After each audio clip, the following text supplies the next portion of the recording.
이 영상은 얼마 전 업로드했던 팡팡의 연매장 관련 영상 중 잘못된 정보를 바로잡기 위해 촬영된 영상입니다.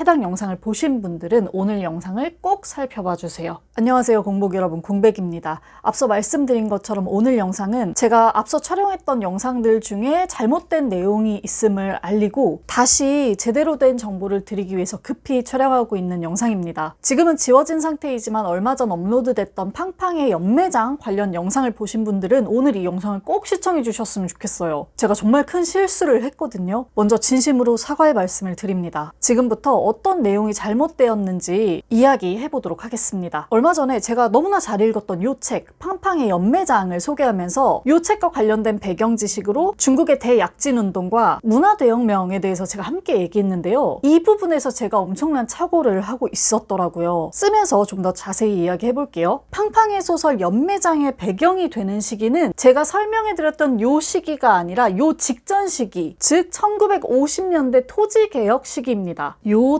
때인 거죠. 여느 나라들처럼 중국 공산당 역시 정권을 잡은 이후에 토지개혁을 실시했습니다. 이게 1950년대 이야기고요. 요 당시 토지개혁은 다음과 같은 방식으로 이루어졌습니다. 일단 지주들이 가지고 있는 토지를 무상으로 몰수했고요. 이 몰수한 땅을 땅이 없는 농민들에게 분배하고자 했어요. 만약 이때 순순히 응하지 않는다, 반항을 한다 라고 한다면 인민재판을 통해서 가문 전체에 대한 숙청이나 처형도 허용을 했고요. 악덕 지주들 뿐만 아니라 자신의 지역에서 인덕을 쌓으면서 살아가던 많은 지주들도 이때 큰 피해를 입었습니다. 이때 분홍들, 크고 작은 지주들, 관련자들이 엄청나게 많이 사망했는데 여러 통계에 따르면 적게는 몇십만, 많게는 몇백만까지 피해 규모를 보고 있더라고요. 팡팡의 소설 연매장은 바로 이 시기를 배경으로 하고 있습니다. 주인공인 딩쯔타오에게 벌어졌던 일은 바로 이 내용인 것이죠. 그런데 저는 이 이후의 일을 여러분께 설명드렸었고요. 토지개혁 당시에 지주들에게 벌어졌던 일과 문화대혁명 당시 부르주아들에게 벌어졌던 일이 양상이 좀 비슷했기 때문에 제가 이 부분에서 자료조사를 하다가 길을 완전 잘못 들었던 것 같아요. 저는 여기부터 여기까지 이 시기를 약간 한 덩어리처럼 생각하고 있어서 이 안에서 세부적인 타임라인을 제대로 잡지 못했는데 시기적으로 나눠보면 요 순서가 맞고요. 그래서 제가 잘못 전달했던 정보를 가지고 소설을 읽으신다면 오히려 저 때문에 많이 혼란스러우실 수 있었을 것 같아요. 그래서 정말 창피하고 너무 부끄럽지만 얼른 수정을 해서 전달드려야겠다 싶어서 급하게 카메라를 켰습니다. 책과 그 정보를 알려드리는 입장에서 제가 좀 주의를 하고 세세하게 찾아봤었어야 되는데 그러지를 못했어요. 정말 죄송합니다. 제가 잘못 전달드린 정보가 여러분의 독서에 큰 방해가 될까봐 무척 걱정스러운데 북튜브를 오래 했음에도 불구하고 한 권의 책을 읽을 때 제가 이렇게 오류가 많네요. 아직도 여러분께서 너른 마음으로 양해해 주시고 꼭 오늘 영상 참고하셔서 저처럼 헤매지 마시고 보다 더 나은 독서를 하셨으면 좋겠습니다. 아니 이렇게 배경 지식을 혼란해하고 있는데 책은 재미있었느냐 하고 물으실 수 있겠지만 뭔가 잘못 알고 있는 와중에도 책은 너무나 재미있었거든요. 저의 이 바보짓과는 별개로 정말 추천드리고 싶은 책이니까 팡팡의 연매장은 계속해서 눈여겨봐 주셨으면 좋겠어요. 제가 이전 영상은 계속해서 잘못된 정보를 전달드릴 수 있기 때문에 황급히 내렸는데요. 그래도 소설 자체의 내용을 궁금해하실 수 있으니까 줄거리에 관련된 부분만 계속해서 확인하실 수 있도록 이 영상 뒤에 붙여놓을게요. 혹시 이전 영상 안 보셨던 분들은 이 뒤에 내용까지 함께 참고해 주시면 좋겠습니다. 앞으로 더 조심하고 더 공부하고 더 정신 차리는 북튜버가 되도록 하겠습니다. 항상 응원해 주시고 또 제가 틀린 거 바로잡아 주셔서 감사해요. 혼란을 드려서 정말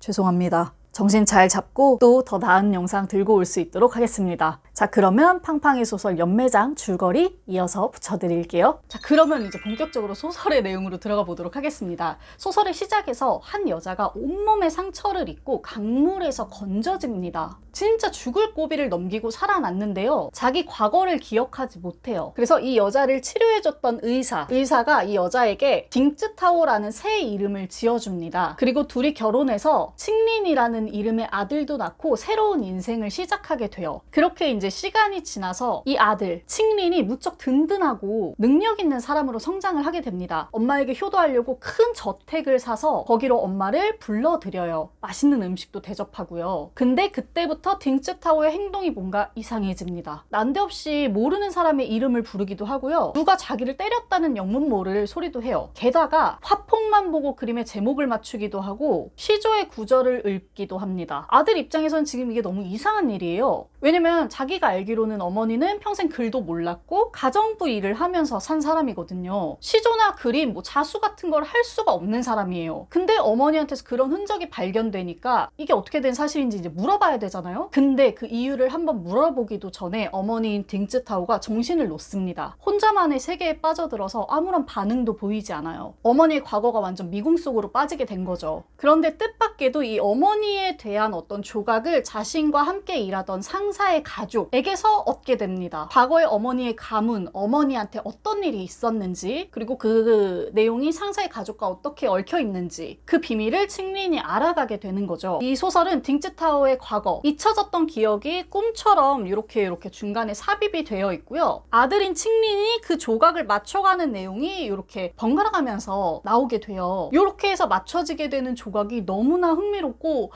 되게 가슴이 미어집니다. 이 소설 제목이 연매장이잖아요. 이게 무슨 뜻이냐면 단어 그대로 연하게 매장했다. 즉, 관 같은 거에 시체를 넣는 게 아니라 그냥 구덩이 파고 시체가 들어가서 눕고 그 위를 흙으로 이렇게 연하게 덮어놓은 거죠. 약을 먹고 미리 파놓은 땅 속에 들어가서 누워있고 그러면 다음 사람이 흙 덮어주고. 중국에서는 이렇게 하면 환생할 수 없다는 전설이 있다고 하거든요. 즉, 이 사람들은 과거에 있었던 기억들을 완전히 끊어내고 죽음을 선택한 거죠. 이 제목에 대해서 작가가 이렇게 이야기합니다. 사람이 죽은 뒤 관이라는 보호막도 없이 곧장 흙에 묻히는 것이 연매장이다. 그리고 살아있는 사람이 과거를 단호하게 끊어내고 이를 봉인하거나 내버린 채 의식적이든 무의식적이든 기억을 거부하는 것도 시간의 연매장되는 것이다. 일단 연매장되면 영원히 대대손손 누구도 알 수 없다 라고 하면서 작가가 마지막에 뭐라고 하냐면 우리는 연매장 되기 싫다 라고 이야기를 합니다. 즉, 소설로서 과거를 전부 다 드러내고 그 기억이 묻히지 않도록 하겠다는 의지인 것이죠. 참고로 이 책 혹시 보실 분들에게 제가 팁을 하나 드리자면 꼭 이렇게 작은 메모지 준비하셔서요. 뭐 등장인물들의 관계, 그리고 주요 내용, 이름 같은 거를 좀 정리해 두시면 좋겠습니다. 방금 말씀드렸다시피 이 소설이 과거와 현재가 뒤섞여 있어서 좀 혼란스럽기도 하고 이름도 우리한테는 좀 낯설거든요. 게다가 소설이 이 딩쯔타오라는 주인공의 과거와 현재를 같이 다루고 있기 때문에 여기서 오는 호칭의 혼란이 좀 있을 수 있어요. 그래서 딩쯔타오를 중심으로 이 관계나 이름을 이렇게 정리해 가면서 읽으시면 훨씬 더 수월하게 읽으실 수 있을 것 같습니다. 저도 이렇게 하니까 되게 도움 많이 되고 편했거든요. 이 점을 꼭 기억해 주시면 좋겠습니다. 제가 진짜 정신없이 너무 재밌게 읽은 책, 또 한 번 이 공부하는 재미, 파고드는 재미에 대해서 제대로 알려준 책 팡팡의 연매장이었습니다. 이 책 여러분들께 강력 추천해드리면서 저는 이만 물러가도록 하겠습니다. 오늘도 끝까지 시청해 주셔서 감사드려요. 모두 멋지게 책 읽는 시간 되세요. 공백의 책단장이었습니다. 안녕.